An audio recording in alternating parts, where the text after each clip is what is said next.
Gabriel Villafane, le docteur Gabriel Villafane. Alors, docteur Gabriel Villafane, ça fait déjà un petit moment qu'on se connaît, hein, ça fait depuis 2008, je crois, que je Oui, vous... Ouais. exactement. Et donc, vous avez pu observer chez les patients une évolution.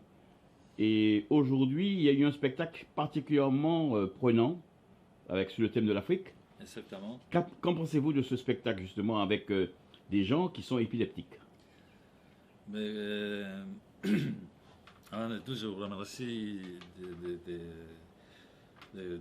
voilà, de me poser cette question parce que depuis au moins voilà, 10 ans euh, que je vois, je maintiens la responsabilité comme chef de service de cet hôpital.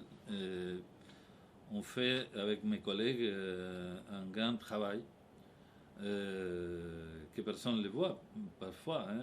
Donc il y a les collègues, il y a la partie médicale, il y a aussi tout l'aspect pluridisciplinaire qui est vraiment importante, très importante, parce qu'il y a de l'activité, on parlait tout à l'heure de l'exercice physique, euh, l'apprentissage, c'est ce qu'on appelle la rééducation cognitive dans l'épilepsie, puisque l'épileptique fait des coupures, l'épilepsie en fait c'est des coupures de la neurotransmission.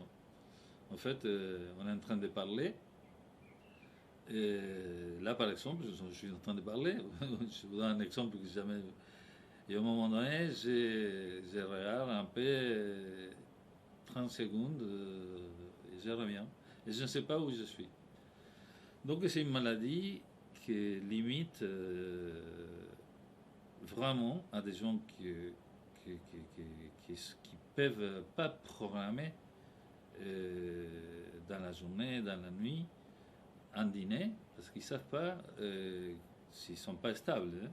Voilà, s'ils ne sont pas traités, ils ne savent pas, comment je vais dire, qu'est-ce qui, dans quel moment ils vont être absents. C'est ce qu'on appelle l'absence, hein, une épilepsie généralisée, ou ils vont tomber absence avec un composant tonico-clonique qu'on appelle. Et pour revenir à, les spectacles d'aujourd'hui, on peut observer que c'était vraiment... on a arrivé dernier 8 ans à nos objectifs. Aujourd'hui, les patients, ils ont fait un spectacle merveilleux qui montre bien la communauté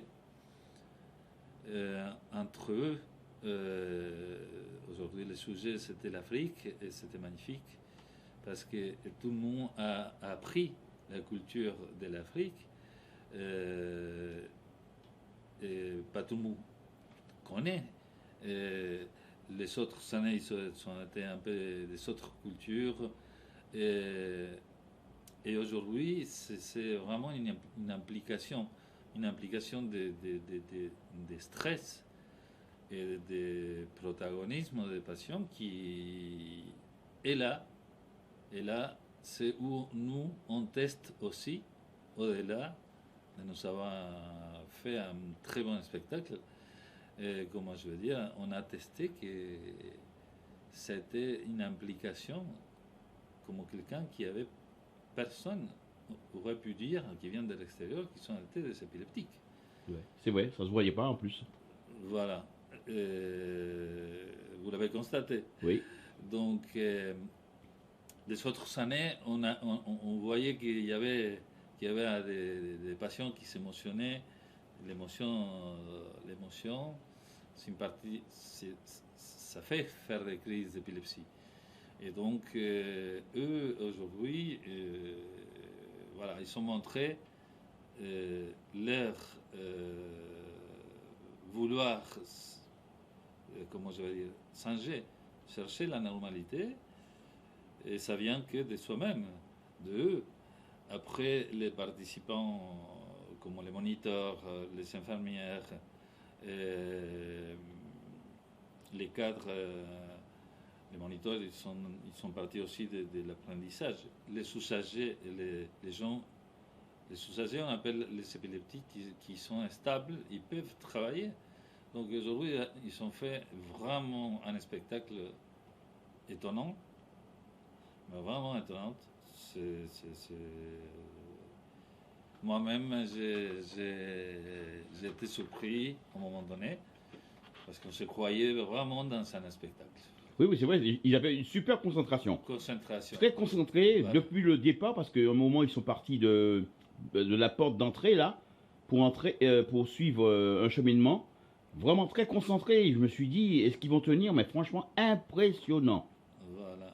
Donc ça prouve que le travail que vous faites avec tout l'ensemble du groupe sous lequel que vous chapeautez, c'est un travail qui, même s'il est de longue haleine, permet une évolution quand même extraordinaire. Bah écoutez, en tout cas, je ne sais pas si c'est extraordinaire, mais aujourd'hui c'est extraordinaire, puisque, comme vous venez de dire, moi-même, à un moment donné, j'oubliais que c'était mes passions, que c'était les passions de mon groupe. Hein. J'oubliais que c'était des passions. Je me suis fait emporter pour toute la pièce qui sont participées, sont chantées.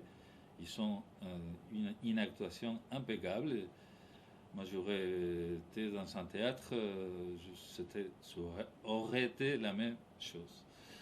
Et vraiment, voilà, comme toutes les années, la partie de l'après-midi, dans la journée mondiale de l'épilepsie,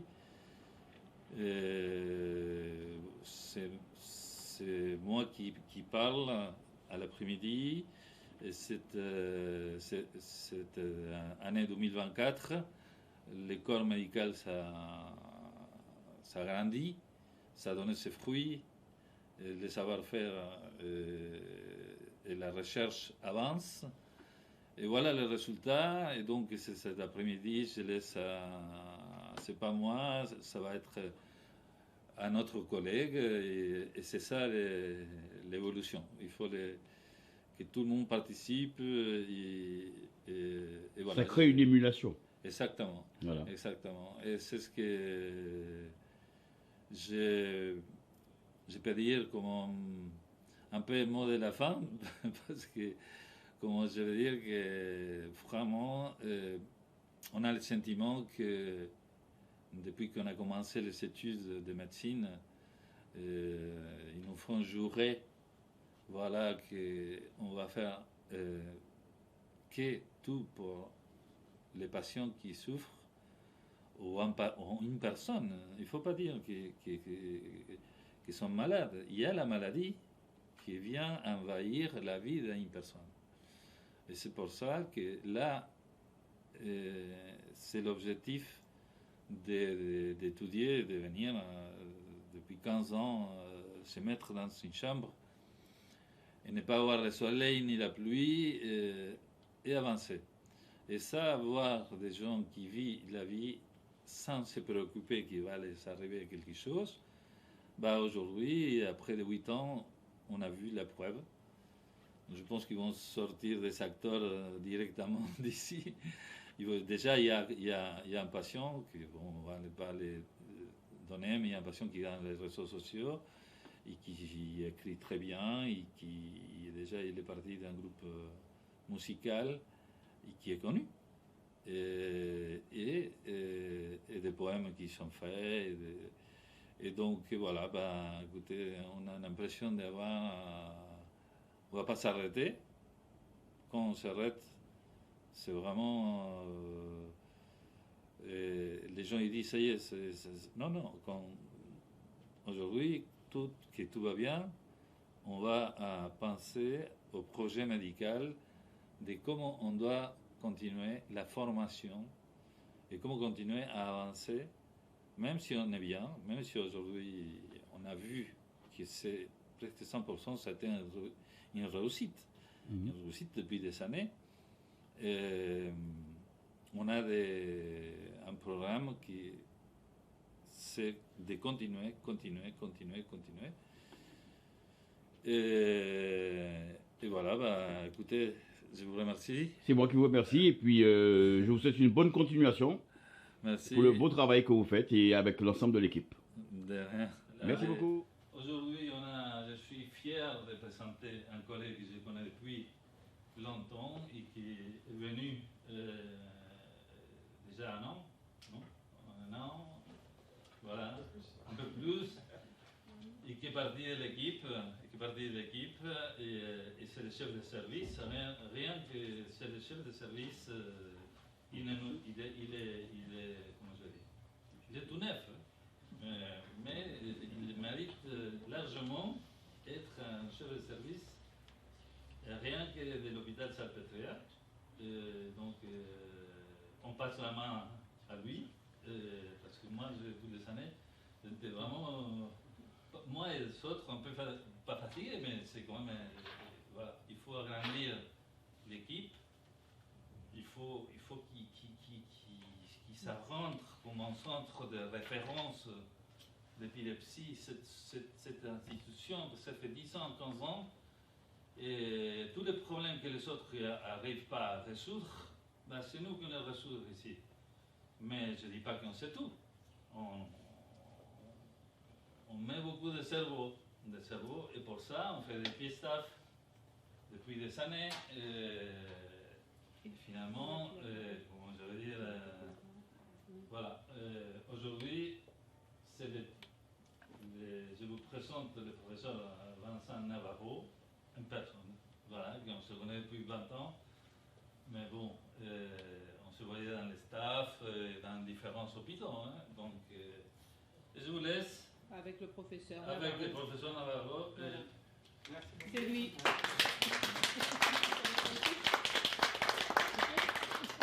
Merci beaucoup pour cette introduction, Gabriel. Donc effectivement, moi j'ai un peu cette chance de travailler depuis quand même maintenant plusieurs années dans cette structure. Et je suis effectivement, comme tu l'as indiqué, responsable d'une unité d'épilepsie adulte à l'hôpital de la Pitié-Salpêtrière, et également par ce biais-là responsable d'un centre de référence épilepsie rare.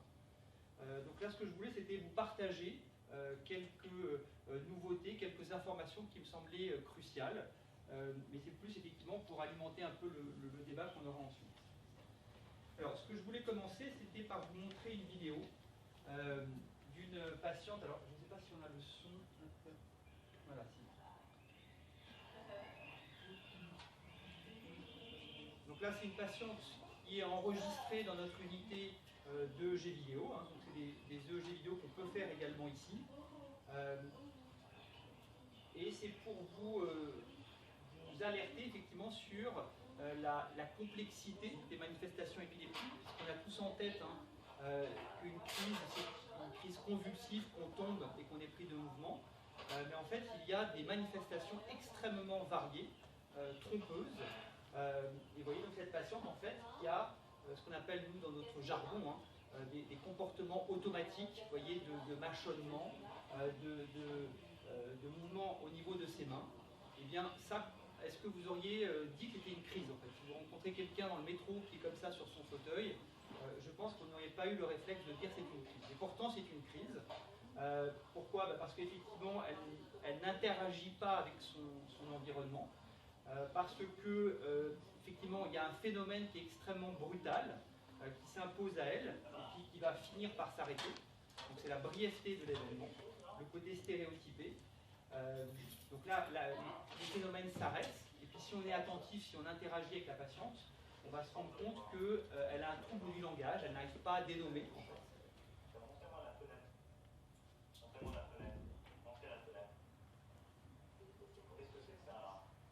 Et en fait, là, on lui indique une montre et elle est incapable de dénommer la montre pendant plusieurs minutes. Voilà. Donc voilà, je voulais en introduction vous montrer d'emblée effectivement la complexité de ce que c'est qu'une crise. Donc là, c'est une crise qu'on va appeler dans notre jargon une crise focale, parce qu'elle n'a pas embrasé tout le cerveau, et elle a embrasé en fait la région qui s'occupe du langage, en fait. Donc la région temporale. Donc, si on s'intéresse un peu aux chiffres, donc effectivement, l'épilepsie est un problème de santé publique, puisqu'on estime, et on n'a pas encore vraiment le vrai nombre, qu'il y a à peu près 600 ou 700 000 patients épileptiques en France, ce qui est quand même beaucoup. Et ce qui est compliqué dans cette maladie, c'est que c'est à la fois une maladie fréquente, mais qui est composée de maladies rares. D'où, effectivement, ce label qu'on a obtenu de Centre de référence épilepsie rare. Et vous allez voir que dans les épilepsies complexes, les plus difficiles à traiter, eh bien, il y a un cumul de plein de maladies rares. Donc vous connaissez effectivement la maladie de Dravet, la sclérose tubereuse de Bourneville. Vous voyez, c'est des noms de maladies souvent qui ont gardé le nom propre du neurologue qui a décrit la maladie. La maladie d'Unverich-Lundborg, vous voyez, plein de maladies avec des noms parfois un peu bizarres. Le syndrome du chromosome 20 en anneau, et donc il y a une myriade comme ça de causes rares d'épilepsie. Et c'est ça qui est compliqué aussi.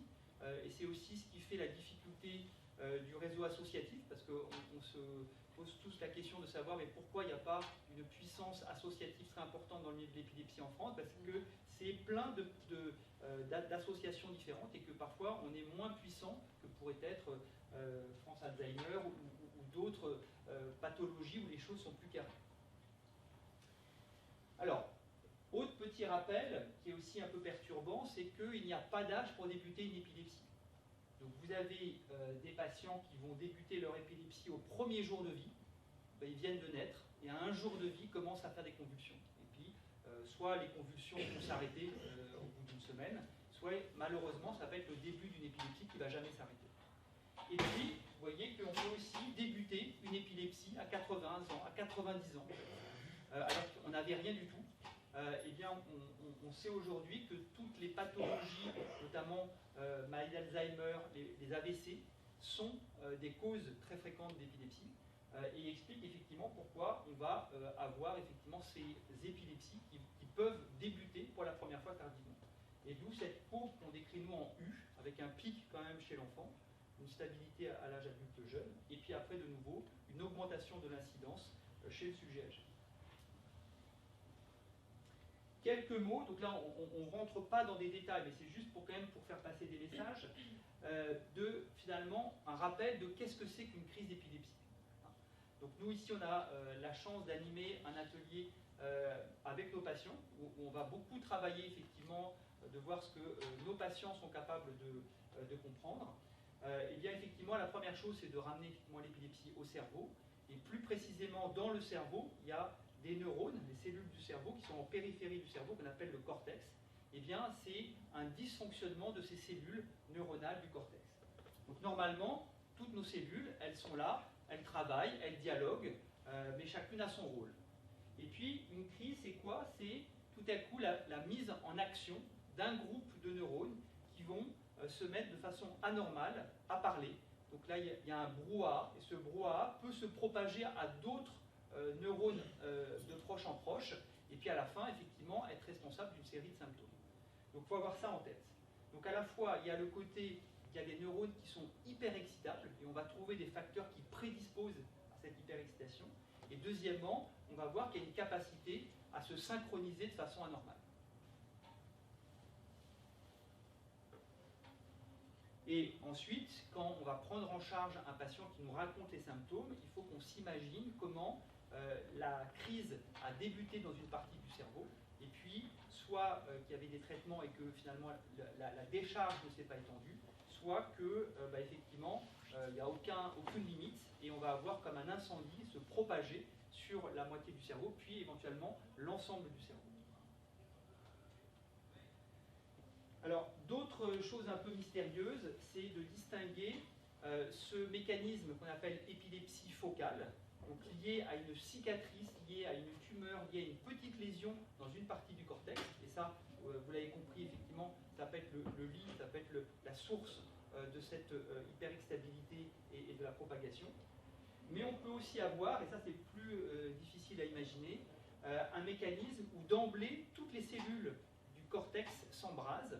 Et ça, il faut imaginer en fait qu'il y a dans la profondeur du cerveau, il y a une structure qu'on appelle le thalamus, qui est un peu comme un chef d'orchestre, et qui va s'adresser à tous les neurones du cortex en leur disant « allez-y, parlez ». Et donc ça, c'est un mécanisme un peu particulier. Et pourquoi on s'intéresse à distinguer ces mécanismes? C'est que les médicaments antiépileptiques, ça on le sait aujourd'hui, ne vont pas marcher dans les deux mécanismes. Et que si on se trompe, si on donne le médicament, vous avez peut-être entendu le médicament Tegretol, si on donne du Tegretol à quelqu'un qui a une épilepsie de type généralisé absence, eh bien on risque d'aggraver la maladie. d'où cette nécessité déjà de classer en sous-groupes pour pouvoir savoir quels sont les médicaments qui sont efficaces. Ensuite, je voulais évoquer, finalement, l'épilepsie, c'est assez déroutant pour plein de raisons, mais notamment dans sa présentation. Se rendre compte, en fait, qu'on peut avoir des dizaines et des centaines de symptômes différents au début d'une crise d'épilepsie. Et tous ces symptômes vont nous indiquer, finalement, d'où partent les crises. Parce qu'il faut savoir que dans le cerveau, dans le cortex, tout est codé. Il n'y a pas une information, que ce soit la vision, l'olfaction, l'audition, les sens, les émotions, tout est codé par le cerveau. Et donc, on imagine que s'il y a une crise dans n'importe quelle de ces régions, eh bien, ça va pouvoir produire, si on est dans la zone de la vision, on aura une hallucination visuelle. Si on est dans la zone de l'audition, on aura une hallucination auditive, et ainsi de suite. Si on est dans les centres de la mémoire, on aura des faux souvenirs qui vont arriver. Voilà. Et tous ces symptômes, parfois, sont déroutants également pour les patients, qui, au début de leur maladie, peuvent ne pas oser en parler à leur médecin traitant ou même à leur famille en disant « Mais si je raconte à mes proches que j'ai l'impression de sortir de mon corps, ils vont croire que je suis fou ou folle, etc. » Et donc parfois, il y a même un tabou des gens à raconter ce qu'ils ressentent, alors que ce ne sont que des manifestations effectivement assez subtiles. Alors ensuite, vous le savez, hein, que dans les premières secondes d'une crise, quand il n'y a qu'une petite partie des neurones qui sont mises en jeu, le patient ressent effectivement différentes hallucinations, mais malheureusement, si la crise embrasse tout le cerveau, alors là, il n'est plus conscient, il perd le contact, et finalement, c'est nous qui observons différents comportements. Ensuite, pour revenir sur le côté un peu déroutant des épilepsies, c'est de voir aussi cette grande différence entre le retentissement de la maladie chez tous les patients épileptiques. Et vous voyez un peu, là j'ai exagéré, mais il y a des situations où, et effectivement ici dans cet hôpital de jour, on rencontre le plus souvent une épilepsie liée à ces handicaps sévères et très compliqués, qui sont liés donc à des maladies qu'on va appeler les encéphalopathies épileptiques. Donc une petite parenthèse. L'encéphalopathie épileptique, c'est une maladie qui commence souvent chez l'enfant et qui va se manifester par des crises extrêmement fréquentes. Et ces crises très fréquentes vont empêcher le développement du cerveau.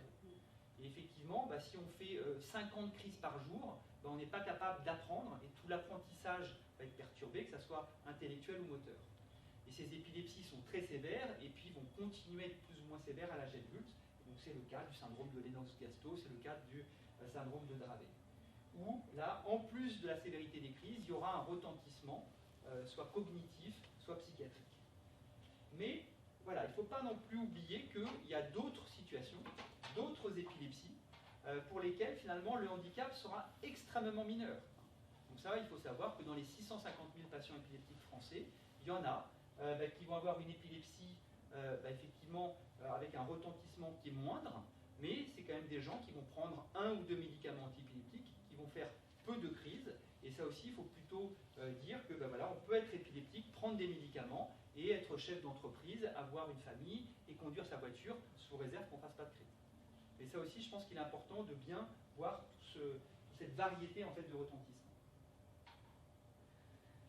Alors maintenant, ce qui est aussi passionnant et très important là, depuis ces 10 dernières années, c'est vraiment d'aller trouver les causes. En fait. Et ça, je vais un peu le développer. On se bat pour identifier des causes différentes. Il faut arrêter de dire, lui, il est épileptique, point. Et il faut absolument chercher les causes. Parce que vous verrez que de trouver la cause peut parfois amener des médicaments ou des thérapies particulières qui peuvent être plus efficaces que d'autres. Et donc, là encore, il faut imaginer que toute agression de ce fameux cortex cérébral peut amener à de l'épilepsie. Donc, et on va tout à l'heure rentrer un peu plus dans le détail. Donc, il y a eu beaucoup de découvertes qui ont été faites dans le domaine de la génétique. Donc, on se rend compte qu'il y a des formes familiales d'épilepsie, et puis des formes où il n'y a personne d'autre dans la famille qui est épileptique, mais on se rend compte qu'il y a quand même une anomalie génétique. C'est-à-dire qu'au niveau, lorsque les parents ont mis au monde un enfant, eh bien l'enfant il y a une erreur chromosomique par exemple, et on se rend compte qu'il y a un défect qui n'était pas présent chez les parents. Et toutes les études génétiques qu'on est aujourd'hui capable de faire peuvent amener ces diagnostics. Ensuite, vous le savez, hein, toute agression avec des cicatrices, que ce soit un traumatisme crânien grave, une méningite, un AVC sévère, peut, des années après cette agression, être responsable d'épilepsie. Et ça aussi, c'est parfois perturbant de se dire, mais pourquoi pendant 5 ans, il n'y a rien eu, et au bout de 5 ans, il y a de l'épilepsie? Ben ça, c'est aussi un mécanisme très particulier du cerveau. Le cerveau, il essaye de s'adapter. C'est la plasticité cérébrale, qui est d'habitude très bien. Mais là, en fait, c'est le cerveau qui va tenter de remettre des prolongements pour compenser les quelques neurones qui ont été endommagés. Donc il essaye de créer des nouvelles connexions. Malheureusement, c'est des connexions qui ne sont pas de bonne qualité et qui sont ces fameuses connexions qui vont être peut-être la source d'un court-circuit et de crime. Ensuite, un thème qui m'intéresse aussi beaucoup, c'est de se rendre compte qu'aujourd'hui, on va découvrir des épilepsies liées à ce qu'on appelle des pathologies auto-immunes. Pathologie auto-immune, ça veut dire que c'est le système immunitaire qui se dérègle et en fait c'est notre système immunitaire qui s'attaque à notre cerveau. Donc ça vous le connaissez peut-être dans la polyarthrite rhumatoïde qui attaque les articulations, le lupus, le diabète de type 1, en fait qui est une pathologie auto-immune. Et bien aujourd'hui on s'est rendu compte qu'il y avait aussi beaucoup de dysfonctionnements immunitaires capables de s'attaquer au cerveau, de créer des crises très sévères. Et ben, vous imaginez que maintenant, il faut qu'on soit alerte, il faut qu'on soit capable de l'identifier parce que si c'est le cas, on va traiter en urgence ces patients par des médicaments immunosuppresseurs, immunomodulateurs, et éviter que le cerveau ne continue à être endommagé. Ensuite, il y a aussi des choses qui sont apparues dès lors qu'on a été capable de voir le cerveau. Et comment on voit le cerveau? C'est grâce à l'IRM cérébral. Et les IRM, il faut se rendre compte que pratiquement tous les 10 ans, il y a des machines IRM qui sont beaucoup plus sensibles que les précédentes. Et donc tous les 10 ans, ça arrive qu'on refasse passer l'IRM à un patient qui avait une IRM qui était normale. Et en fait, parce que l'IRM est plus sensible, on va voir une petite anomalie qu'on ne voyait pas avant. Et de proche en proche, comme ça, on fait des découvertes de petites malformations. Parce que des malformations, là aussi, vous savez qu'on peut avoir un orteil avec une petite malformation, on peut avoir un névus malformatif. Et bien la même chose, dans le cerveau, on peut avoir des micro-malformations de naissance et qui vont être responsables de l'épilepsie. Et pourquoi ça c'est important? Eh bien c'est que dans certains cas, et j'en dirai aussi un mot tout à l'heure, eh bien si la malformation, si la petite anomalie, elle est très focale et accessible, eh bien on peut l'opérer. Et donc on peut opérer, et vous allez voir qu'on peut parfois guérir un patient parce qu'on a identifié cette petite anomalie. Et puis, plein d'autres choses possibles. Donc on a évoqué les maladies neurodégénératives. On se rend compte que pour certaines, elles sont aussi pourvoyeuses d'épilepsie. Et donc maintenant, les gens qui prennent en charge des patients avec Alzheimer ou autres tiennent compte de ce surrisque. Et puis, un autre point qui est un petit peu compliqué, mais c'est toutes les maladies qu'on appelle métaboliques. En fait, ça veut dire que, vous savez que dans notre corps, dans nos cellules, on a besoin d'enzymes qui vont transformer les protéines. Donc c'est hyper compliqué. Et bien parfois, il y a certaines enzymes qui sont défectueuses et il y a des protéines qui vont s'accumuler. Et bien aujourd'hui, il faut être capable de faire des tests pour identifier ces anomalies. Et je pense notamment à une maladie qui est liée à un défaut d'un petit transporteur. C'est un petit camion qui est censé ramener le sucre dans les cellules du cerveau. Et bien quand on a ce déficit, parfois ça peut passer inaperçu. Quand on s'en rend compte, on peut proposer un régime qu'on appelle le régime cétogène qui peut améliorer les patients. Donc ça aussi, ça fait partie des choses qu'on se doit de faire, c'est d'aller chercher. Donc il y a des tests compliqués, mais maintenant il y a des gens qui ont développé des tests simples qu'on peut faire sur une prise de sang pour aller à la recherche de ce type de petites anomalies qui sont potentiellement curables. Et puis, autre mention, là je voyais sur l'IRM, c'est pour vous parler d'une cicatrice qu'on appelle la sclérose de l'hippocampe, là aussi qui était avant difficile à diagnostiquer, mais par les progrès de l'imagerie, on peut voir cette cicatrice, et on sait que c'est des épilepsies qui vont résister à tous les médicaments, et on sait en revanche que c'est des épilepsies qui sont accessibles à la chirurgie, qui peuvent être guéries par la chirurgie, et c'est pour ça qu'il faut aller les chercher. Donc là c'est un tableau, là je refais un peu un petit détail sur les fameuses épilepsies liées à un désordre du système immunitaire. Donc aujourd'hui, il y a plein de noms un peu barbares, hein, donc on ne va pas rentrer dans le détail. Alors peut-être que vous avez déjà entendu, parce que c'est un peu médiatisé, mais les encéphalites liées à des anticorps anti-NMDA récepteurs, je ne sais pas si ça vous dit quelque chose, parce que ça a fait même des séries télé, où effectivement c'est souvent des histoires effroyables, hein. C'est souvent une jeune femme de 18 ans qui va développer brutalement des troubles psychiatriques, qui va se retrouver en réanimation, faisant plein de crises, puis elle va être prise de mouvements anormaux, de l'épilepsie, et puis aujourd'hui on sait que si on fait un test sanguin, on va détecter ce fameux auto-anticorps, et dès lors qu'on l'a détecté, on va traiter, mettre en place des immunosuppresseurs, de la cortisone à forte dose. Et voilà, donc ça fait partie effectivement de ces révolutions depuis une vingtaine d'années, de maladies qu'on ne connaissait pas, et aujourd'hui par des tests sanguins, on peut les détecter.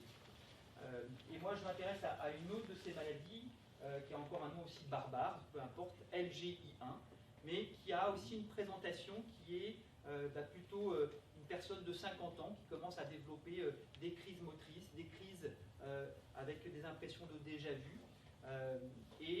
Voilà, il va falloir être alerté, faire des tests sanguins et traiter rapidement ces épilepsies avant que ça soit trop tard.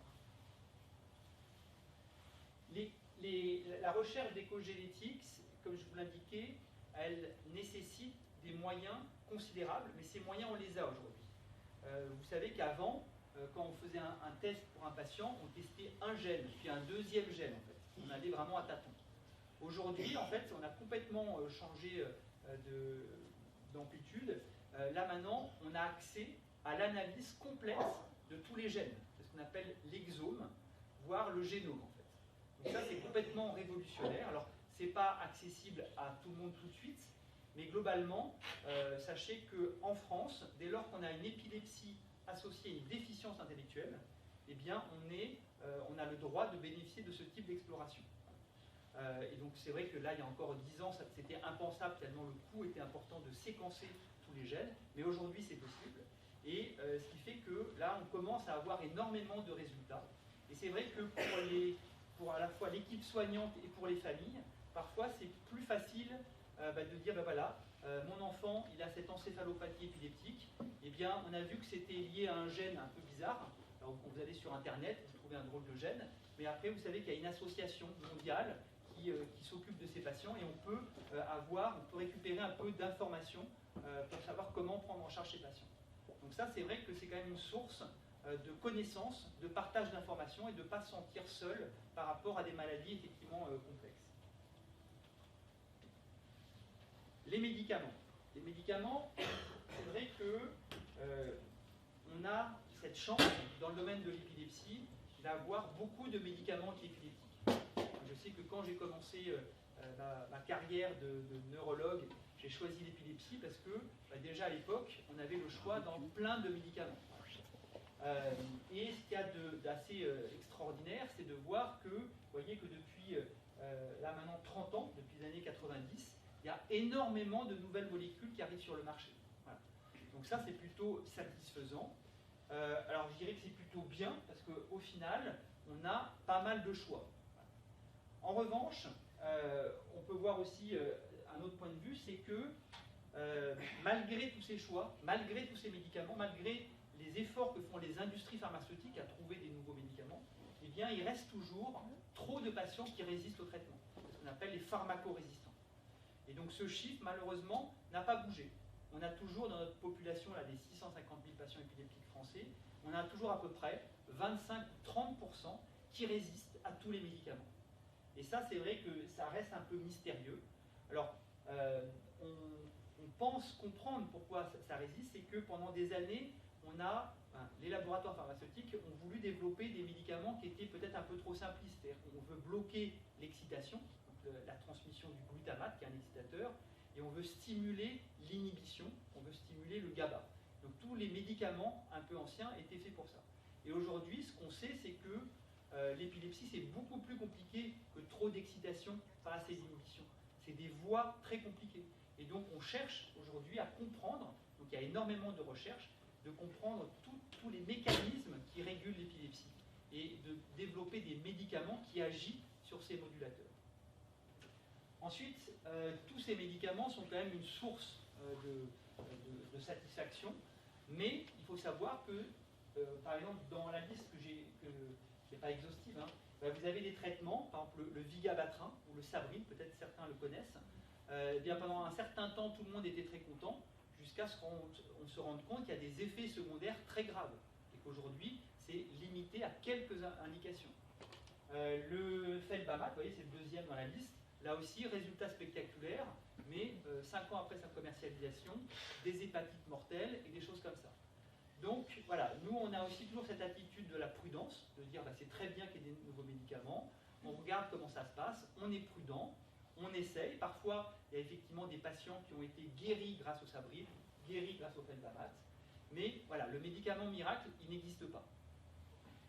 Et puis, effectivement, ce qu'il y a de bien, c'est qu'il y a quand même cette motivation de trouver d'autres choses, et puis on a des patients qui vont être en échec de telle molécule, et puis on ne baisse jamais notre motivation, et on va essayer un énième médicament, et bien parfois on essaie ce énième, et là ça marche en fait.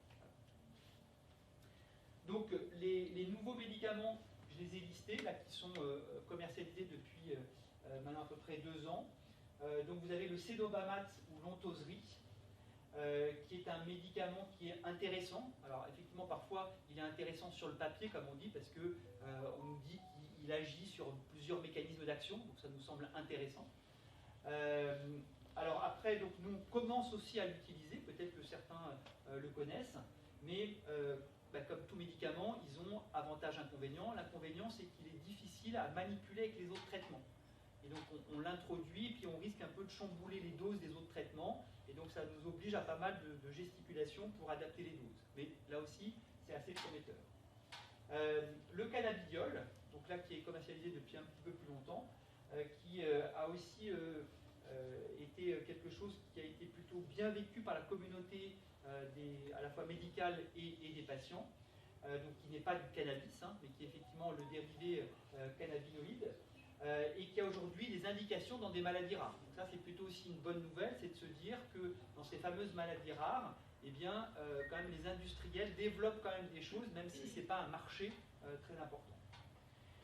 D'autres molécules qui sont proposées, il y a la fenfluramide développée également pour le Dravet et le Lennox-Gastaut, mais on a eu l'occasion même d'écouter la compagnie pharmaceutique qui commercialise ce médicament, ici même.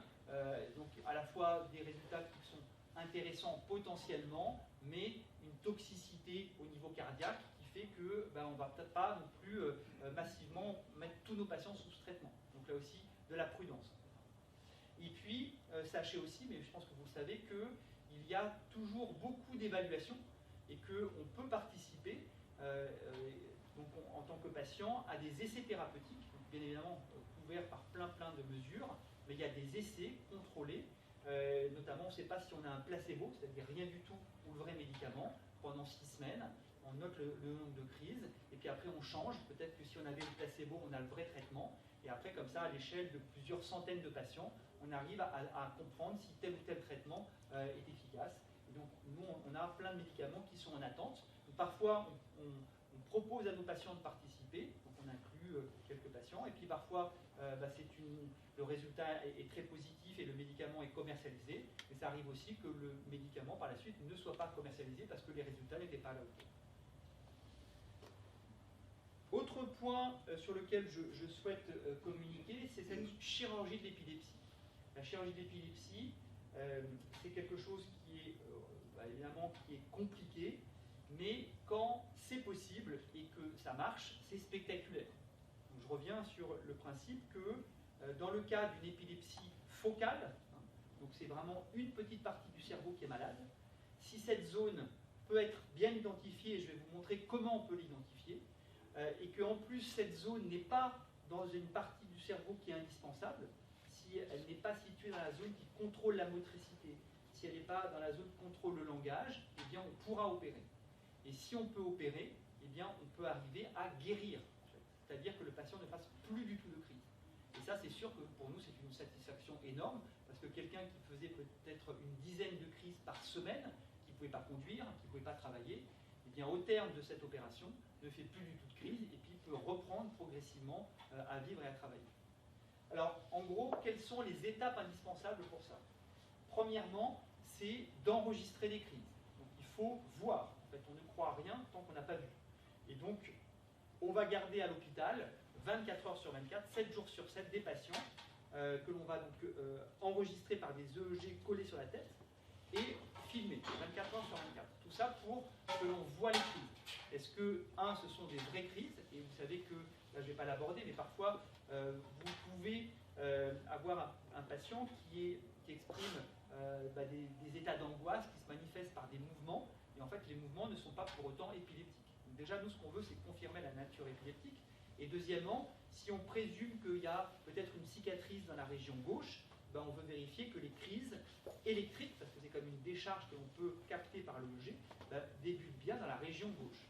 Donc ça, c'est la première étape, mais qui peut prendre du temps, au minimum 1 semaine, voire 2 semaines, parce que les crises ne viennent pas comme on veut. Et puis parfois, on peut avoir plein de crises à la maison, puis il suffit d'aller à l'hôpital, et là on est un peu bichonné par les infirmières, etc. On se détend et on ne fait plus de crise. Donc, parfois, c'est un peu des situations paradoxales. Donc cet enregistrement de longue durée, bien évidemment, vous avez compris qu'on a besoin aussi de voir le cerveau, on a besoin de faire des IRM cérébrales spéciales et de bonne définition. Et puis, on peut être amené, là c'est aussi, je voulais communiquer là-dessus, à faire des examens un peu sophistiqués. Donc peut-être que vous avez déjà entendu parler du PET scanner, ça vous dit quelque chose, ou le SPECT, c'est des acronymes un peu compliqués, mais dans les deux cas, par exemple, pour le PET scanner, c'est qu'on va injecter du sucre, du glucose, radioactif, mais pas à une grosse dose, n'inquiétez pas. Et ce glucose, je vous l'ai dit, va être consommé par les neurones du cerveau. Et en fait, on va aller voir s'il n'y a pas une partie du cerveau qui est un peu malade, qui mange moins de sucre, en fait. Et ça, on pourra le voir. Et s'il y a une partie qui capte moins, on va se dire, oula, je sens, parce qu'on fait une enquête policière, je sens que le coupable, il est sûrement dans ce coin, par exemple, dans la région occipitale droite. Le SPECT, c'est encore plus compliqué, puisque là, il faut que nos techniciennes au laboratoire injectent un produit pendant une crise, et là, le produit va aller se fixer là où ça consomme le plus, et puis après, on refait le même test en dehors de crise, et les médecins de médecine nucléaire, ils font la soustraction entre l'hyperdébit pendant la crise, moins l'état de base, ils recalent ça sur l'IRM, il y a du boulot, mais au final, ça nous permet, comme dans cet exemple-là, de pointer une zone, alors par exemple que l'IRM était normal, on n'avait pas du tout d'idée de où trouver la cicatrice, ce test sophistiqué nous a un peu pointé du doigt la zone où il faut s'intéresser. Mais c'est pas fini. Quand l'IRM ne montre rien, même si on a déjà un peu délimité la zone, on ne va pas tout retirer. Et donc on peut être amené à faire d'autres investigations encore plus compliquées, mais qu'on sait faire, c'est de mettre carrément des électrodes dans la tête. Alors, pas dans toute la tête, justement, on va se limiter à une zone, par exemple le lobe frontal droit et le lobe temporal droit. Et là, on va mettre une dizaine d'électrodes qui rentrent dans la profondeur du cerveau, mais on aura pris évidemment la précaution de passer entre les artères et les veines. Et on va à nouveau attendre qu'il y ait des crises. Et là, on peut arriver à un point de précision extrême et pouvoir dire, voilà, c'est dans tel petit millimètre cube de cerveau que toutes les crises débutent, et puis après, ça se propage. Et donc, si on retire que ce petit centimètre cube, eh bien, on présume qu'on va guérir. Donc, comme je vous le disais, si on peut trouver le foyer, si le foyer est unique, si le foyer est opérable, eh bien, on y va, et on a des chiffres qui oscillent entre 50 et 80% de guérison. Voilà. Donc là, vous voyez, c'était un monsieur qui avait 8 crises par jour. Le radiologue avait dit que l'IRM était normal. Mais en fait, quand on cherche, on peut deviner ici, je ne sais pas si vous voyez, c'est tout petit, mais il y a une petite tache blanche en fait qu'on arrive à deviner. Donc c'est une petite malformation très subtile. On a fait les tests, on a confirmé que ça venait de là. On a opéré, on a retiré cette petite cicatrice. Le patient, non seulement il va très bien, mais il n'est plus du tout. Alors, malheureusement, je vous disais qu'il y a aussi des cas où on n'a pas trouvé le foyer malgré tous les efforts, ou alors on a trouvé plusieurs foyers, ce qui arrive aussi, ou alors on a trouvé un foyer dans une zone qu'on ne peut pas opérer, parce que si on opère, on va créer une hémiplégie. Et donc c'est aussi là où on a besoin de progresser, et on a besoin de faire de la recherche. Et donc qu'est-ce qu'on peut proposer? Eh bien, il y a quelque chose que vous connaissez sûrement, qui est le stimulateur du nerf vague. donc qui est une sorte de pacemaker que l'on place effectivement dans la poitrine. Et il y a un stimulateur qui va aller se mettre sur le nerf vague qui est dans le pouls. Et en stimulant le nerf vague, les impulsions électriques remontent dans le tronc cérébral et remontent dans le cortex. Et on pense que d'envoyer comme ça des impulsions électriques de façon répétée pendant des jours, des mois, des années, peut amener à moduler le cerveau. Donc c'est pas très clair, mais que en gros ça rend le cerveau un peu moins propice à faire des crises. Donc c'est une stratégie qui ne donnera pas les mêmes résultats que la chirurgie, c'est pas spectaculaire, mais ça peut améliorer certaines crises de certains patients. Autre chose qui est assez nouveau, et qu'un de mes collègues neurochirurgiens est en train de mettre en place, c'est le traitement par laser. En fait. Donc l'idée, c'est que le chirurgien ne fasse pas une opération classique, comme il fait en ouvrant la boîte crânienne, mais là l'idée, c'est d'aller trouver la petite zone à opérer, mais on va insérer une petite sonde très très fine dans le cerveau qui contient une fibre laser, et on va chauffer la zone à détruire sous contrôle de l'IRM. Et le résultat, c'est qu'il y avait parfois des opérations qu'on n'osait pas faire, tellement c'était dangereux ou compliqué, et aujourd'hui qu'on pense pouvoir faire. Donc ça veut dire qu'on va aussi pouvoir traiter des patients qui, pour l'instant, n'avaient pas de solution chirurgicale. Donc là, j'ai emprunté également ce petit panorama à mon collègue neurochirurgien pour vous montrer aussi la diversité. C'est-à-dire qu'il y a plein de techniques.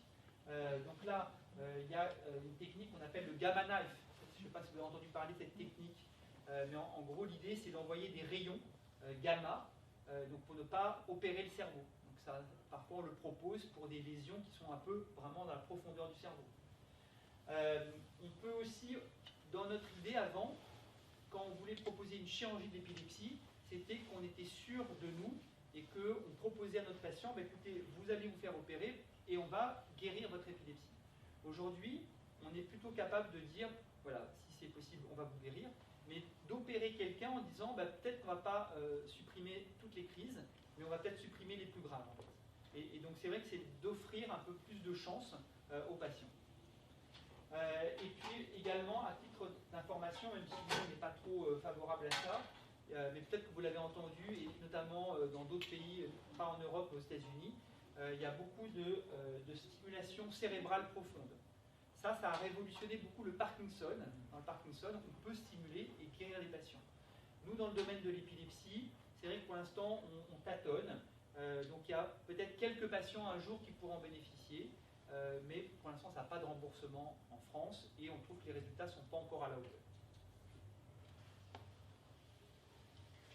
Maintenant, j'aimerais donc insister sur cette idée que je vous ai expliquée, qu'il faut aller à la recherche de causes rares d'épilepsie parce que, à la clé, potentiellement, on a des traitements qui peuvent marcher très bien.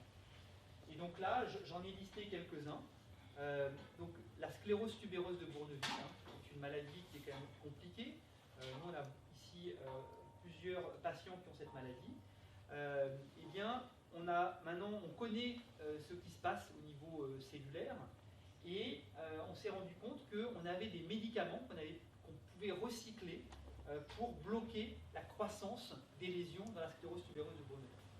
Et donc, il y a des médicaments comme l'éverolibus qui peuvent être proposés dans cette maladie.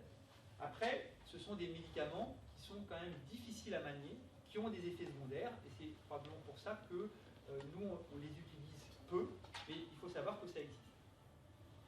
Ensuite, je vous ai listé quelques, on l'a déjà un peu évoqué, des maladies liées à un déficit d'une enzyme, et notamment ce transporteur en glucose, qui, dès lors qu'on peut le confirmer, nous permet de mettre en route ce fameux régime cétogène. Là aussi, ce n'est pas un régime qui est simple à mettre en place, mais qui, dans cette maladie, mérite qu'on le fasse. Sachez que c'est effectivement souvent fait dans le milieu pédiatrique, parce que c'est plus facile pour les enfants dépendent de leurs parents pour les repas. Chez l'adulte, c'est plus compliqué. Et puis là, j'ai listé, mais là, c'est vraiment des maladies extrêmement rares, mais effectivement, dont on est content de savoir que quand on a fait le diagnostic, on ne s'arrête pas là, mais qu'on peut aujourd'hui proposer des thérapies à ces patients. même si effectivement ça ne représente que quelques dizaines de patients en France atteints de ces maladies. Donc toujours dans les thérapies personnalisées, je reviens sur ce que j'évoquais tout à l'heure, les épilepsies de cause dysimmunes, de cause immunitaire. Effectivement, c'est un peu étonnant de voir dans l'unité que je gère à la Salpêtrière, tous les patients hospitalisés, aujourd'hui, ils ont des perfusions de médicaments immunosuppresseurs, de la cortisone, un peu comme c'était le cas il y a une quinzaine d'années quand on prenait en charge les scléroses en plaques. Donc on est beaucoup plus maintenant habitué à manipuler ces traitements. Et puis, vous savez qu'il existe aussi une forme d'épilepsie extrêmement grave, qu'on appelle l'état de mal épileptique. L'état de mal épileptique, en fait, c'est une crise d'épilepsie qui ne va pas s'arrêter. Normalement, toutes les crises, ça dure 1 minute, voire 2 minutes, et ça finit par s'arrêter. Mais là, il y a des situations où on peut avoir une crise qui, au bout d'un quart d'heure, plusieurs heures, voire plusieurs jours, le cerveau est toujours en crise. En fait. Donc c'est ça l'état de mal épileptique. Et donc selon la durée, c'est une urgence vitale. Souvent c'est le SAMU qui arrive, le patient qui est en réanimation. Et puis parfois même en réanimation, le patient continue à faire des crises. Et donc là, il y a eu pas mal de progrès ces dernières années pour trouver des explications. Comment se fait-il que le cerveau il continue comme ça à faire autant de crises? Eh bien, on s'est rendu compte que dans les cas les plus graves, c'était lié à nouveau à quelque chose lié à l'inflammation. Il y avait une sorte d'état inflammatoire qui pérennisait ces crises. Et donc aujourd'hui, qu'est-ce qu'on fait? On va tenter de doser ces petits marqueurs d'inflammation, comme c'était dans le cas du Covid. Il faut rappeler que quand il y avait des formes graves de Covid, il y avait des équipes qui dosaient les marqueurs d'inflammation et on traitait les Covid graves par des traitements anti-inflammatoires. C'est un peu ce qu'on fait.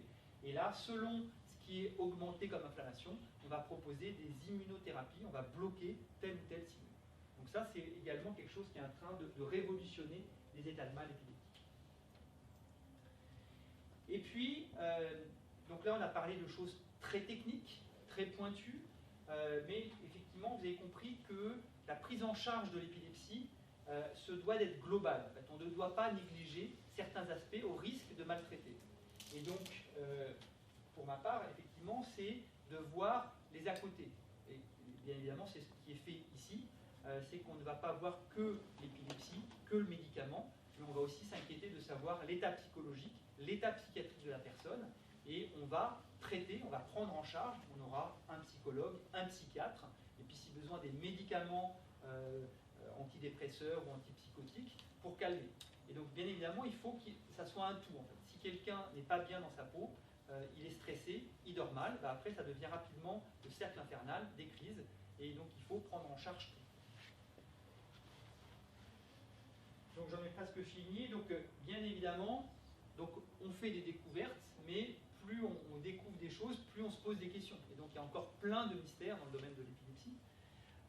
Et notamment, un peu là, je reviens un peu sur l'histoire d'une épilepsie en fait. C'est que, quand on réfléchit à chacun de nos patients, chacun de vos enfants ou proches, c'est de savoir d'où viennent les crises. Donc parfois on a une explication, parfois on n'en a pas. Donc ça, il y a encore beaucoup de progrès à faire. Et donc effectivement, de faire de la recherche sur les causes génétiques un peu particulières, d'essayer de comprendre toutes les agressions possibles du cerveau, parce que parfois il y a des agressions évidentes, et puis d'autres où on ne s'en rend pas compte. Et puis également, ce qui est mystérieux, c'est comment une agression du cerveau va entraîner, parfois des années après, les crises. Donc c'est un long processus qui se construit. Donc nous, dans notre jargon technique, on appelle ça l'épileptogénèse, c'est comment le cerveau devient épileptique. Et ce qui est passionnant, c'est que le jour où on aura bien compris ça, on pourra utiliser des médicaments qui ne sont pas des médicaments anti-crise d'épilepsie, mais des médicaments qui vont bloquer ce phénomène. Donc on va peut-être prévenir, même s'il y a une agression, on va prévenir le fait que le cerveau devienne épileptique. On va empêcher cette transition du cerveau vers l'épilepsie. Et puis, parfois c'est trop tard, donc si l'épilepsie elle est là, eh bien qu'est-ce qu'on peut faire? Eh bien, mon équipe de recherche travaille beaucoup là-dessus, c'est de comprendre cette dynamique. Qu'est-ce qui fait que quand on est épileptique, eh bien on fait une crise maintenant, et puis peut-être rien pendant 2 jours, et puis dans 3 jours on va en faire une à 7 h du matin. Qu'est-ce qui fait que le cerveau marche bien, et puis par moments crise? Eh bien tout ça, ça reste effectivement très compliqué à appréhender. Et donc moi j'ai un gros projet de recherche consacré sur le sujet, et grâce à l'intelligence artificielle, où on va tenter de comprendre quelles sont les subtilités de modification du cerveau qui vont un peu comme si on avait des groupes de neurones qui commencent un peu à se perdre et à prendre un chemin qui n'est pas le bon. Et là, s'ils prennent trop le chemin, c'est sûr qu'on va arriver à la crise. Et bien évidemment, vous imaginez que si ces méthodes marchent un jour, après il faudra voir comment on les implémente, mais pourrait faire en sorte que même si on a une épilepsie et qu'on fait des crises, si on avait un petit dispositif qui nous permet de dire attention, dans 10 minutes on va faire une crise, déjà ça serait une première étape pour se protéger. Voilà, donc je veux conclure effectivement sur les besoins permanents encore aujourd'hui de recherche dans le domaine du cerveau pour encore plus comprendre tout ce qui se passe au niveau du cerveau et de la variété des mécanismes qui aboutissent à l'épilepsie. Et donc ces sources d'information, elles viennent soit de l'exploration de nos patients, de vos proches. Plus on capte d'informations, plus on comprend des choses. Donc un des projets de recherche que je mène consiste pendant les électroencéphalogrammes intracérébraux à étudier par des tout petits fils comme des cheveux d'être capable de suivre l'activité de neurones d'une cellule unique. On peut suivre des cellules pendant des heures et des jours et voir comment elles s'excitent et comment elles participent à des crises. On fait aussi des études quand on opère un patient et qu'on le guérit de son épilepsie. Le petit morceau de cerveau, eh bien, on va l'étudier. On peut le garder en vie pendant plusieurs heures, parfois pendant 12 heures, et on va étudier par des techniques de laboratoire pour voir est-ce que les cellules qu'on va suivre, est-ce qu'elles ont un comportement vraiment anormal par rapport à d'autres cellules. Et donc toutes ces informations, mises bout en bout, devraient aussi nous aider à développer des nouveaux traitements. Et puis, on a aussi besoin, même si ça peut vous déplaire, mais parfois quand on fait des hypothèses, parfois on trouve peut-être des idées, eh bien on a besoin de modèles animaux d'épilepsie. Donc ça c'est vrai que c'est soit des souris, soit des rats, qu'on peut rendre épileptiques. Notamment, moi j'ai fait un travail sur les causes auto-immunes des patients qui avaient effectivement cet anticorps qui attaquait le cerveau, qui donnait des crises. Eh bien, on avait prélevé du sang de nos patients. On avait ensuite filtré, récupéré que les anticorps de patients. Qu'est-ce qu'on a fait? On a injecté nos anticorps de patients dans le cerveau de petites souris de ce tyra pour voir comment ça déclenchait des crises, et tout ça pour se dire qu'on allait trouver des médicaments bloquants. Tout ça, voilà, écoutez, j'ai fini ma présentation, et donc ça c'était un Purple Day il y a 2 ans de mon équipe, donc j'espère que voilà, on aura une photo actualisée et d'ici. Et donc on remercie à la fois l'équipe d'ici, l'équipe de la Salpêtrière, l'équipe infirmière. Donc nous on a effectivement des infirmières qu'on appelle des infirmières de pratique avancée. Je ne sais pas si vous connaissez ce nouveau métier, mais c'est absolument fantastique parce que c'est des infirmières qui ont des compétences supplémentaires et qui nous permettent de gérer encore mieux différents aspects, que ce soit le bilan préchirurgical, je n'ai pas trop parlé, mais le côté aussi transition de la pédiatrie vers l'âge adulte. Voilà, donc plein de beaux projets. Et je vous remercie de votre attention.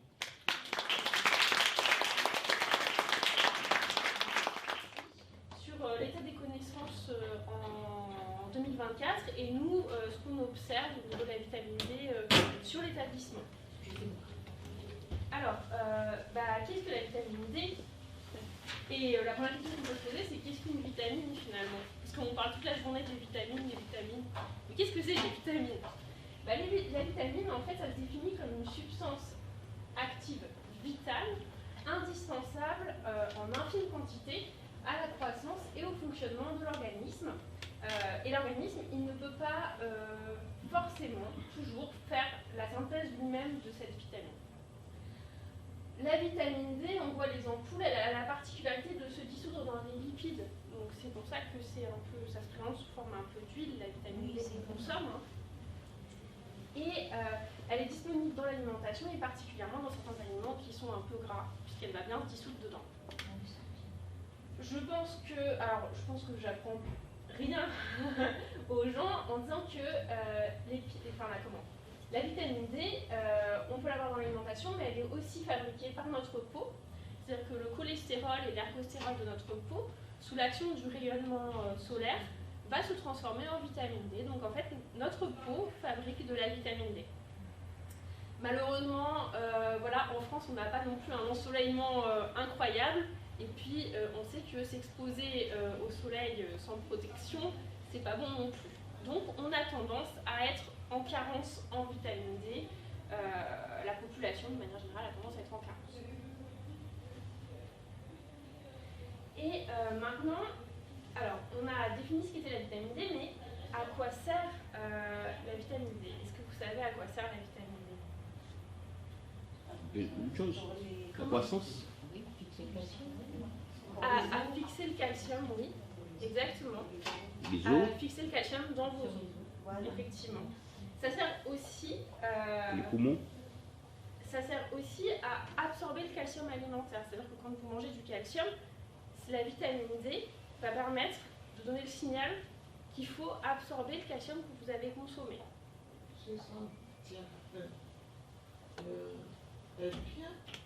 Pour les os, vous vous souvenez? C'est pour avoir des os solides. Donc, ça, c'est vraiment, je les ai mis en rouge parce que c'est ce qu'on connaît le plus de la vitamine D.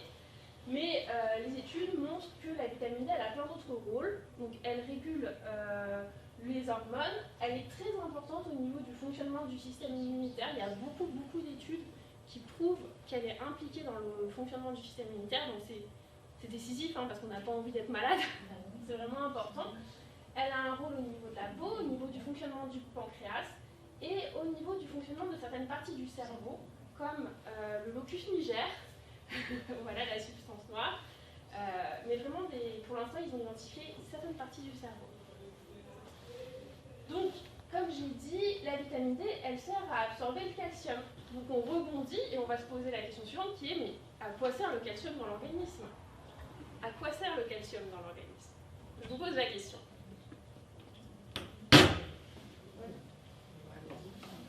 Dans les os, tout à fait. Dans les os. Est-ce qu'il y a d'autres endroits où on a du calcium? Dans les dents. Oui, non. De manière générale, tout ce qui est blanc. Dans les articulations aussi, dans les ongles. Mais ça va même au-delà. Puisque, en fait, le calcium, les cardiologues le connaissent bien. Voilà, les cardiologues, par exemple, ils vont vous donner des traitements qui inhibent des inhibiteurs calciques qui vont agir sur le calcium. Ça agit sur la contraction musculaire, donc tous nos muscles, le cœur, les artères. Et là où c'est hyper intéressant, c'est que ça agit aussi sur la transmission nerveuse. Le calcium, ça agit sur la coagulation. Ça sert de messager entre les cellules, notamment les cellules du système immunitaire. Libération d'hormones, activation d'enzymes. Donc on a vu déjà que la vitamine D elle était hyper importante, mais alors le calcium, sans calcium, on ne fait plus rien. Je vous ai mis un petit peu les aliments riches en calcium. On connaît le lait, le fromage, le yaourt, le tofu, dans les choux, de manière générale les choux. Le brocoli. Voilà, tout ce qui est chou, il y a beaucoup de calcium, les amandes, les sardines, comme on mange les arêtes des sardines, ben on mange le calcium que la sardine elle a accumulé. Les haricots blancs aussi. Et j'ai oublié de vous dire un petit peu plus haut au niveau de la vitamine D. Donc on la trouve beaucoup dans les poissons gras, dans tout ce qui est gras. Je ne sais pas si vous connaissez cet aliment-là. C'est une sardine. Alors c'est pas une sardine, ça c'est du foie de morue. Ah oui, tout à fait. Alors, nos compatriotes espagnols, enfin nos voisins espagnols, ils en consomment beaucoup, c'est très bon. Si, c'est très bon. Le poumon. L'huile n'est pas bonne, mais le foie de morue, c'est excellent. Enfin, je vous invite à goûter, ça coûte pas très cher. Et ça a franchement le goût du foie gras, mais du foie gras marin. Donc vraiment, il y a des idées, il y a des a priori sur le foie de morue. Mais les Espagnols ont compris que c'était un aliment très intéressant, goûteux et pas cher. Donc vraiment, je vous invite à faire l'expérience. Je confirme. Ça ne vous coûtera pas très cher. Je confirme, j'en consomme. C'est bon le foie de morue. Hein. Énormément. C'est très très bon. Vous en trouverez dans les champignons, dans le beurre, dans les œufs, dans les petits pois, dans le fromage. Et le calcium et la vitamine D, en fait, l'un ne va pas sans l'autre. C'est-à-dire qu'ils fonctionnent ensemble. Finalement, la vitamine D sert de taxi en quelque sorte au calcium, puisqu'elle sert à l'absorber. Et donc, j'ai repris un petit peu cette référence qui nous ramène quelques années en arrière sur taxi. Donc, la vitamine D, finalement, c'est le Daniel, et le calcium, c'est le Émilien. C'est-à-dire que dans le film, vous connaissez le film Taxi, il y avait un policier qui ne savait pas conduire, et il y avait un conducteur de taxi qui avait des ennuis avec la police. Et il devait céder. Et bien finalement, la vitamine D et le calcium, c'est un binôme. Et donc l'un est le taxi de l'autre. Belle image. Maintenant, c'est un peu moins rigolo. Qu'est-ce qui se passe quand on manque de vitamine D? Donc on peut avoir des troubles musculaires, baisse du tonus musculaire, crise de tétanie, convulsion. Et aussi, pareil, là je pense que j'apprends rien à personne, quand on manque de vitamine D, on a un risque accru de fracture puisqu'on ne fixe pas assez le calcium. Donc comme on n'absorbe pas assez le calcium, notre squelette, qu'est-ce qu'il va faire? Comme il a besoin de calcium pour faire fonctionner le cerveau, pour faire fonctionner le cœur, il va piocher dans la réserve du squelette, il va utiliser la réserve du squelette, et donc petit à petit, le squelette va devenir poreux et va perdre son calcium. En fait, notre squelette, c'est notre réserve de calcium.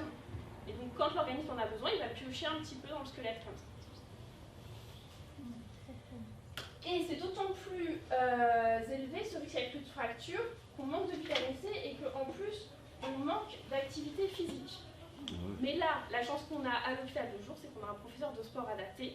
Et donc, par rapport à ce risque-là, c'est plutôt bien parce que les patients peuvent bouger tous les jours et ont des programmes qui peuvent être collectifs ou individualisés. Maintenant, qu'est-ce qu'on peut dire sur la vitamine D et l'épilepsie? Alors, il y a une chose qui est maintenant établie depuis de nombreuses années, c'est que certains médicaments anti-épileptiques diminuent la disponibilité de la vitamine D dans l'organisme. Le Tegretol est redoutable pour ça. Franchement, il y a le Diidan, la diphantoïne, les barbituriques comme le Gardinal et la Lexal. Plutôt des traitements anciens, mais qui sont encore donnés. Et à cela s'ajoute le fait que les médicaments anti-épileptiques peuvent provoquer un ralentissement moteur, donc entraîner de la sédentarité, et on sait que la sédentarité est associée à une diminution de la vitamine D. Peut-être par manque d'exposition solaire, il y a sans doute plein de facteurs. Mais donc il y a ces deux effets qui s'ajoutent, le médicament en lui-même plus la sédentarité qu'il provoque. Ensuite, j'ai été voir un petit peu les publications qui existaient sur vitamine D et épilepsie. Et je me suis rendu compte que chez l'animal, il y avait vraiment beaucoup d'études sur les modèles animaux qui avaient été faits, dont a parlé le professeur Navarro, donc les modèles de rats qui font des crises d'épilepsie. Et les études sont assez concordantes sur l'effet neuroprotecteur de la vitamine D, sur le fait que la vitamine D augmente le seuil de déclenchement des crises. C'est-à-dire que quand le rat a beaucoup de vitamine D, c'est plus difficile d'arriver à déclencher une crise. Ça diminue la fréquence et la durée des crises. Et ils ont aussi observé que les rats qui faisaient des crises d'épilepsie avaient des diminutions rapides du taux de vitamine D, donc ils consommaient beaucoup leur vitamine D. Malheureusement, chez l'homme, les études qu'on a actuellement, à la fois elles sont contradictoires et surtout elles sont sur des tout petits groupes. C'est une cinquantaine de patients, dernière étude italienne. Mais il y a quand même une étude italienne a montré que des taux importants de vitamine D étaient un facteur protecteur de crise chez les adolescents qui présentaient un certain type d'épilepsie, qui sont des épilepsies de type absence. Nous, ce qu'on attend impatiemment, c'est les résultats d'une étude française, EPID, qui là, pour le coup, a suivi beaucoup plus de patients, 400 patients, pendant 1 an. Donc là, ça permettra de voir si on a des résultats solides.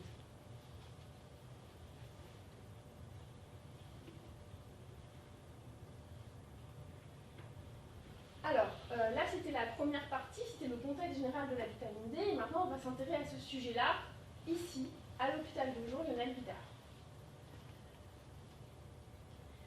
Alors, j'ai pris tous les patients de l'HDJ qui avaient des valeurs de vitamine D en 2023, et j'ai regardé un petit peu comment se répartissait leur concentration de vitamine D.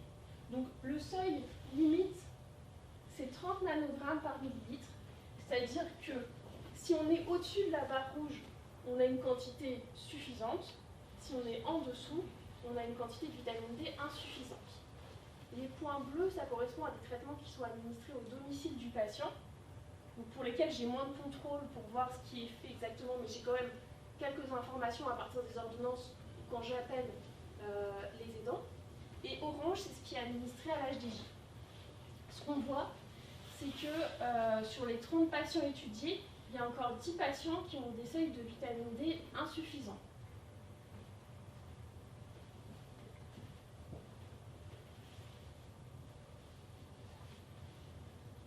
Après, je me suis intéressée au schéma posologique, puisque en 2022, on a décidé de mettre en place des schémas posologiques renforcés, c'est-à-dire d'augmenter la fréquence d'administration des vitamines D. Donc certains patients ont pu bénéficier d'un rythme bimensuel, mensuel ou un rythme plus classique trimestriel. On se rend compte qu'au niveau du trimestriel, on a 11 patients qui ont des taux de vitamine D conformes, 3 non conformes. Le rythme mensuel a l'air assez prometteur puisque tous les patients ont des valeurs de vitamine D conformes.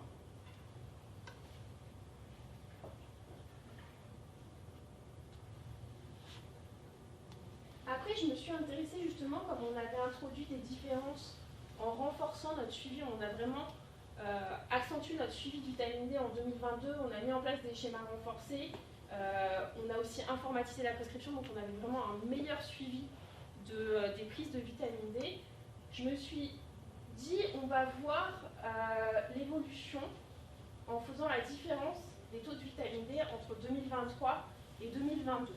Donc j'ai pris le taux en 2023, j'ai retiré le taux en 2022 et j'ai regardé est-ce que c'était du plus ou est-ce que c'était du moins. Et on se rend compte quand même que là, on voit l'effet de l'action qu'on a menée, puisque, et on le voit d'autant plus, d'ailleurs chez les patients qui sont en orange, c'est-à-dire qui prennent leur vitamine D à l'HDJ, on voit qu'on a 75% d'augmentation.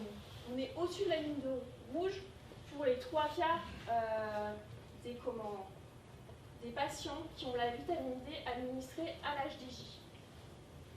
Vraiment, le travail qu'on a mené et qu'on va poursuivre a apporté ses fruits. C'est-à-dire qu'entre 2022 et 2023, les 3 quarts des patients ont vu leur taux de vitamine D augmenter. Grâce au fait qu'on suivait mieux les vitamines D avec le dossier patient informatisé et qu'on avait intensifié aussi des choses pour certains patients. Alors, quelles conséquences dans la prise en charge de l'HDJ? Là, on arrive à la relève de taxi, la suite, les épisodes d'après. Donc, comme je l'ai dit, le suivi renforcé porte ses fruits, il faut continuer. Il faut poursuivre ce travail de mise à niveau de la concentration de vitamine D pour les patients qui ont encore des seuils insuffisants. Et on parle de la vitamine D, mais on a vu que la vitamine D n'est rien sans le calcium. C'est-à-dire qu'aujourd'hui, je ne peux pas vous dire que la vitamine D a un effet neuroprotecteur sur l'épilepsie. Par contre, on est sûr à 100% que quand on manque de vitamine D, on est à risque d'ostéoporose, on est à risque de fracture. Donc c'est quelque chose qui est bénéfique pour les patients qui sont structurellement en déficit. D'autant plus qu'avec les crises généralisées, les patients vont chuter et la chute peut occasionner des fractures. Donc même si on ne peut pas encore dire qu'il y a un effet sur le cerveau, il y a toujours un effet sur l'os qui est hyper important et qu'il ne faut pas oublier chez les patients épileptiques. Et donc moi, ce que je voudrais faire en 2024, c'est interroger les patients et leurs aidants pour évaluer les apports quotidiens en calcium. Parce que on aura beau donner de la vitamine D, j'aurais beau mettre le taxi, si je ne mets pas le policier à l'intérieur, ça ne marchera pas. Le film ne marchera pas. Donc maintenant, la deuxième jambe sur laquelle on va devoir marcher, ça va être celle du calcium. Donc vous allez peut-être m'avoir au téléphone, ou certainement les patients en atelier diététique, on va discuter avec eux pour évaluer. Il y a des systèmes qui permettent d'évaluer si on consomme assez de calcium ou pas. fini pour la présentation.